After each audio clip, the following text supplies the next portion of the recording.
क्या बात है पिताजी, आप परेशान दिखाई दे रहे हैं। नया राजा बावला है। क्यों? कहता है ईश्वर कहाँ है, प्रमाण दो। वह किसे देख रहा है, कहां देख रहा है, इस समय क्या कर रहा है। और नास्तिक है बेटा, जो कल तक किसी ने उत्तर नहीं दिया तो वह सारे मंदिरों से मूर्तियां हटवा देगा। बस इतनी सी बात और इतनी चिंता। बेटा बड़े बड़े विद्वान। पिताजी, आप कल मुझे राजा के पास ले चलिए, मैं उनके प्रश्नों का उत्तर दूंगी।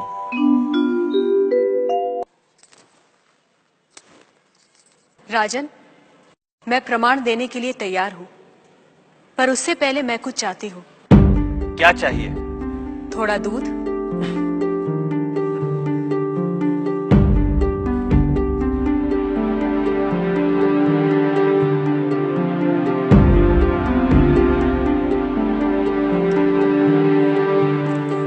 राजन, इस पात्र में आपको क्या दिखाई दे रहा है?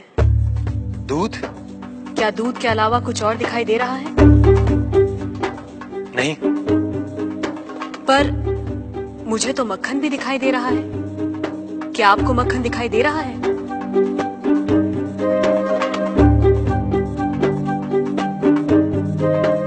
नहीं। पर राजन, क्या इसमें मक्खन नहीं है?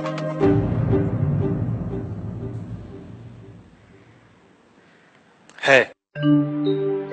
जैसे दूध के कण कण में मक्खन है, मक्खन के कण कण में घी है, वैसे ही ईश्वर सृष्टि के कण कण में भिन्न भिन्न रूपों में है, जो है पर दिखाई नहीं देता। जैसे दूध से मक्खन पाने के लिए उसे मथना जरूरी है, उसी तरह वेदांत के श्रवण, वेदांत का मनन और उसके निहितार्थ पर निरंतर ध्यान के द्वारा ही ईश्वर का अनुभव किया जा सकता है। राजन, क्या आपके पहले प्रश्न का उत्तर आपको मिल गया? मैं मान लेता हूं, पर वो किसे देख रहा है, किस ओर देख रहा है? क्या मुझे एक जलती हुई मोमबत्ती मिल सकती है? राजन, ये रहा आपके दूसरे प्रश्न का उत्तर। प्रकाश की ये लौ कहां देख रही है, किसे देख रही है? ये सभी को देख रही है। सभी और देख रही है। राजन, जिस तरह इस मोमबत्ती का प्रकाश चारों ओर फैला हुआ है, उसी तरह ईश्वर की चेतना चारों ओर फैली हुई है, और उसी चेतना के कारण हम चलते हैं, बोलते हैं और सुनते हैं। जैसे ये प्रकाश सभी ओर देख रहा है, वैसे ही ईश्वर सभी ओर देख रहा है।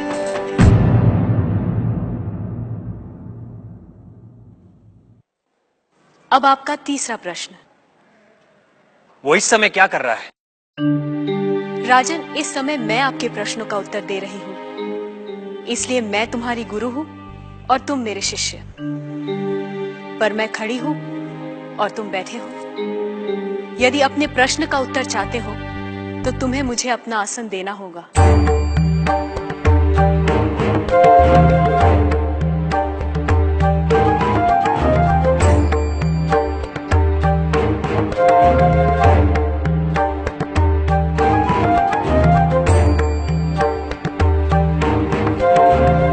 राजन, ये रहा तुम्हारे तीसरे प्रश्न का उत्तर। कुछ देर पहले आप सारे मंदिरों से मूर्तियां हटवाने का विचार कर रहे थे। इस समय आप ईश्वर के बारे में फिर से विचार करने लगे हैं।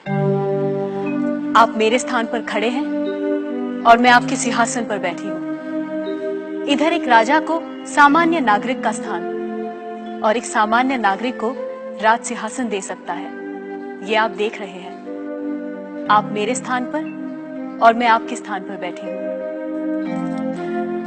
ईश्वर इस समय ये करवा रहा है, उस अनंत और असीमित शक्तियों के स्वामी, जिसने ये सुंदर, अद्भुत, विस्मयकारी और महान संसार रचा है, जिसमें सूर्य, चंद्र, तारे, ग्रह, नक्षत्र अपने अपने स्थान पर स्थिर और गतिमान है, जिसके कण कण में एक व्यवस्था है।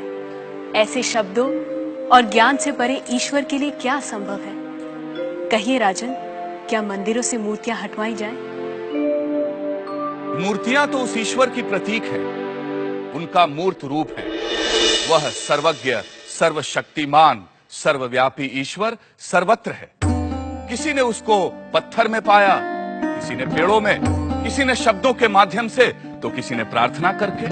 वही परमात्मा अनेक नाम, रूप और गुणों में व्यक्त होता है, और कोई उन्हें अरूप और निर्गुण आत्मा के रूप में जानते हैं।